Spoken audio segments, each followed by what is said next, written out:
Hey everyone, welcome back to the channel. Today we're diving into a super fun and creative tutorial that's all about making your M2 MacBook Air feel truly yours. I'm going to walk you through how to design your very own custom desktop background using Canva, and even show you how you can take those designs and use them for stylish custom folder icons. By the end, you'll have a workspace that's both beautiful and uniquely you, making your MacBook Air not just a tool but a real reflection of your personality. Alright, let's jump right in. First up, let's head over to Canva. If you've never used Canva before, don't worry, it's a free web-based design platform that's incredibly user-friendly, even for total beginners. So go ahead and open your web browser and type in canva.com. If you don't already have an account, setting one up just takes a couple of minutes and then you're all set. Once you're on Canva's homepage, look for the big Create a Design button. It's usually up at the top right corner. Give that a click and you'll notice there's a handy search bar. Type in desktop wallpaper. This makes sure you're starting with the right dimensions for your MacBook's gorgeous display so your final background looks crisp and fits perfectly. It might feel like a small detail, but if you start with the right size now, you'll save yourself a lot of headaches later on. You'll see a bunch of templates pop up. Take a scroll through all the options and select a template that jumps out at you. Don't worry too much about finding something perfect right away. The real magic happens when you make it your own.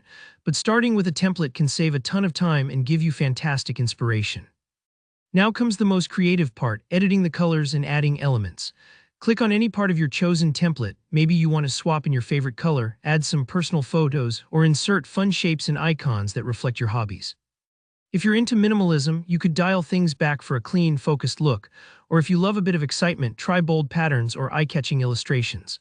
Think of this as arranging your room. Every change you make should help your desktop feel like a space you enjoy spending time in. And remember, there's no wrong way to do this. Play around with Canva's tools, test out different fonts or sticker graphics, and just have fun exploring what appeals to you. Once you're really happy with your custom wallpaper, it's time to save your masterpiece. Go to the top right again and look for the Share button. Give that a click, then select Download. For the highest quality, I recommend choosing PDF print as your file type. This will keep your design looking sharp and clear, even on that brilliant MacBook screen. And that's it. You've just crafted a desktop background that's totally unique to you. You can use this same design as a custom folder icon by converting your PDF to a PNG or JPG and assigning it in your Mac settings. There are lots of guides out there for that too, if you want to take your customization even further. Thanks so much for joining me today. If you found this tutorial helpful, please give it a thumbs up, and if you have any questions or want to share your designs, drop a comment below. I'd love to see what you create. And of course, don't forget to subscribe for more tips and creative tutorials just like this. Happy customizing and enjoy your fresh new MacBook Air look.